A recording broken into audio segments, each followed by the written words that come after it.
Hey y'all, I just beat Routine, which is finally out after 13 years of development, and here's what I think about it. In this video, I will be going over world and sound design, horror elements, puzzle design, and the story. Quick note about spoilers. In this video, I will keep things mostly spoiler-free.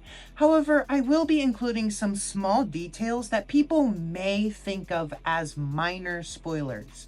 This is a great game, so if that's all you needed to hear, then go play it. Otherwise, however, I think you will be fine watching this video prior to playing the game. Routine started its development all the way back in 2012, 13 years before release. The game received high praise upon its announcement and gained a cult-like following ever since. The game has had development troubles behind the scenes, with a full reboot in 2020. Finally, after all these years, it's out. Is Routine worth the 13-year wait? I would say that 100% yes, it is. But there are some caveats. See, when this game entered development, Amnesia: The Dark Descent was less than 2 years old, and other similar horror games such as Alien Isolation and Outlast were not out yet. If this game were to have hit its original 2013 release date, then it very well would have been a step forward for the horror gaming genre of the time. The problem is, it did not come out in 2013. I've seen a lot of critiques against this game, saying that it's not really entirely something original, and that again is something I think is true. This game keeps getting compared to Alien Isolation because it is essentially the exact same experience as that game, if not a little less mechanically dense. There is technically nothing new here, something at which I noted multiple times throughout my playthrough. The thing is, I think Routine redeems itself from this by being so well made in so many of its core aspects that instead of just feeling like a retread of past horror games, it feels more like a callback that successfully recaptures what made those games so great. Case in point, this game's world and atmosphere are just fantastic. The world takes on a sort of retro-futurist aesthetic where everything kind of looks like it was ripped out of the 80s, and I think it really works at building an atmosphere that feels decaying. These machines feel as if they were hardly working to begin with, let alone now with everyone dead and killer robots walking around. I also think that this game does a great job at utilizing lighting. The retro-futurist theme really lets this game take on the color palette of the 80s, much to its benefit, with beautiful colored lighting clashing very well with the empty metal walls. This game is really great at framing so many scenes, using the light and world design to its advantage to create really unique cinematography. Adding on to that, this game really knows how to use darkness as well. This game does not have a really traditional flashlight. There is a head-mounted one which automatically turns on in some sections, as well as one attached to your cat. While I wish I could turn on the head-mounted one myself, I think the idea of the flashlight only being on while aiming with your cat is a really great idea, as basically seeing only through the small grainy screen of your cat adds to the fear of the situation, as really something could jump out at you at any moment. Many of these dark areas are empty, however, but that could be the game trying to lead your way with the lighted areas and telling you, don't go in the dark areas. Easily the best part of this game, however, is the sound design. This game has a really quiet atmosphere to it, which very much helps add to the horror of the game. So many times I got startled because a light or machine I was walking past made a sudden loud noise. Every single aspect of the sound design takes this approach, contrasting the quiet atmosphere with loud, startling noises. The footsteps of the robot enemies are extremely loud, doing a great job at conveying that these robots are angrily searching for you and they want to kill you. The loud banging against the metal floors can even be heard faintly through walls, letting you know that you're never safe. The sound design enhances the gameplay in many ways. Not only do the loud robot footsteps let you know if someone is looking for you, but the spatial audio is also great, letting you know how close they are to you, and if it's safe for you to leave your hiding spot or just wait there. The retrofuturist world design is really heightened in these moments too, with these clearly old and decrepit machines making loud thudding sounds as you interact with them. Doors especially will make loud banging sounds as they open and close, and the robot enemies will react to them if they hear it.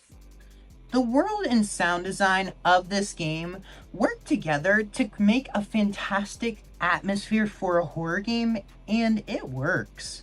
This is a very scary game, despite me playing many games like this before.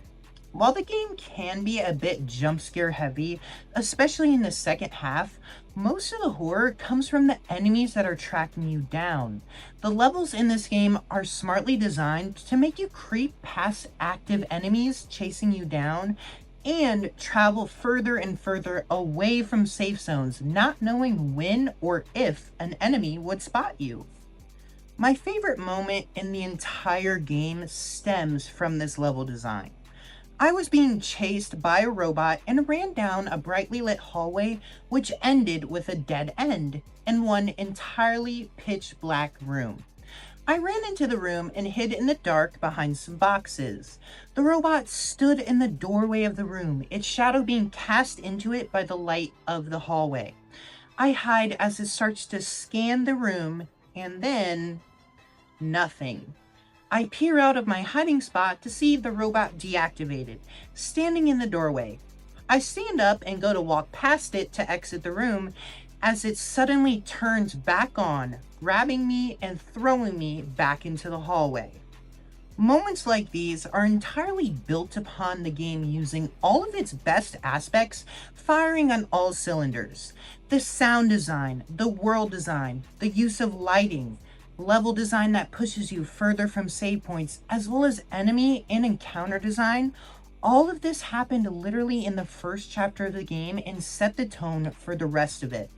These enemies are dangerous, and you should be scared of them. Or should you? One critique I saw in regards to this game was how it was actually not scary after the first hour or so, once you learn that you can just stun enemies with your cat. I sort of agree with this.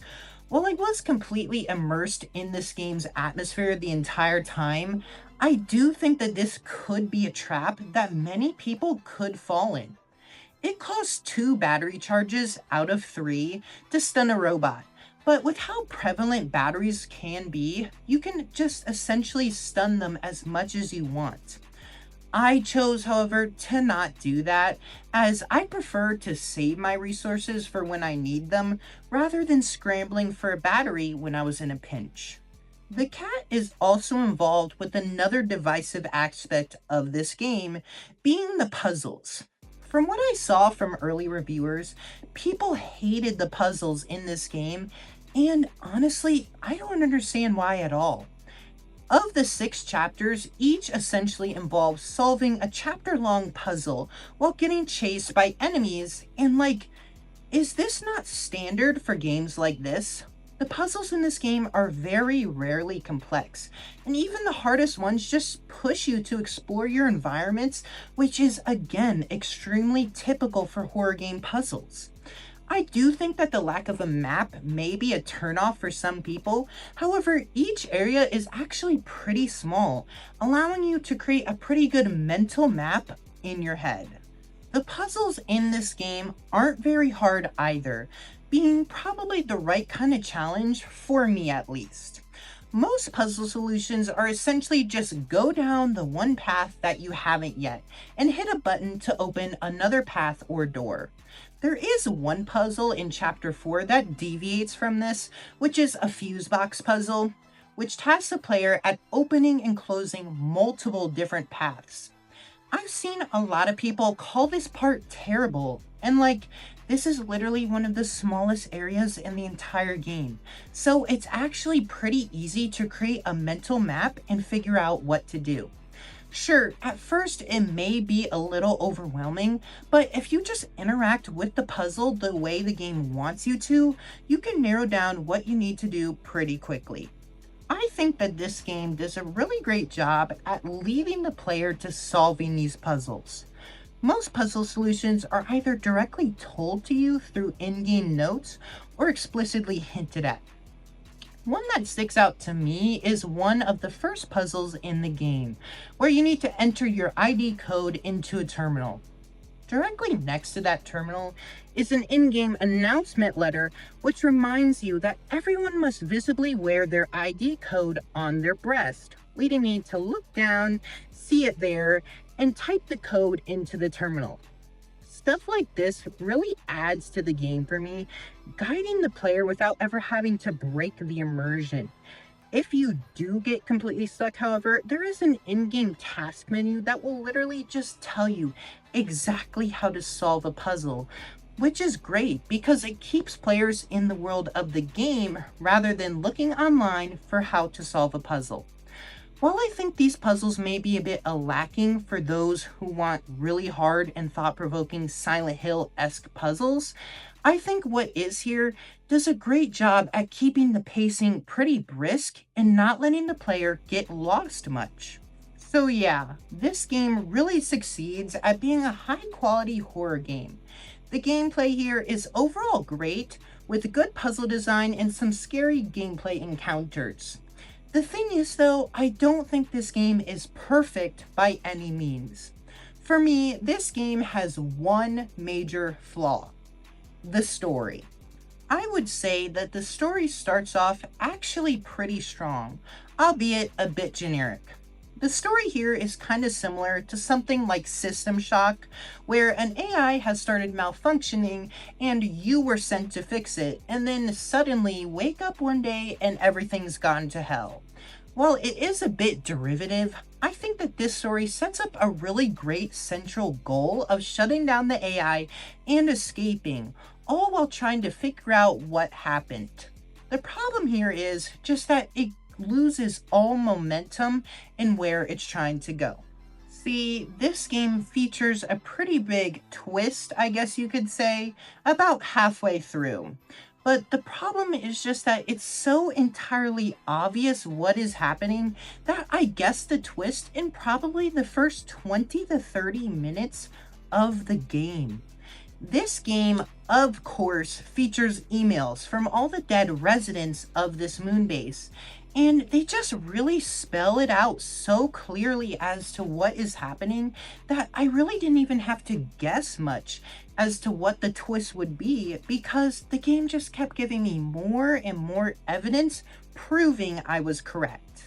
So finally, once the big twist happens, the game for some reason literally just teleports you to a different moon base, and the game just kind of starts again with a different storyline that literally hardly carries over any elements from the first half. Not only does this kill all momentum of the current storyline, but also it just doesn't work in a gameplay sense either. The first 3 chapters all connect to each other in a gameplay sense, where there is a central hub area and you gotta go to different locations to get items to continue in this hub. And the second half is like this too, but these two halves don't connect in this way.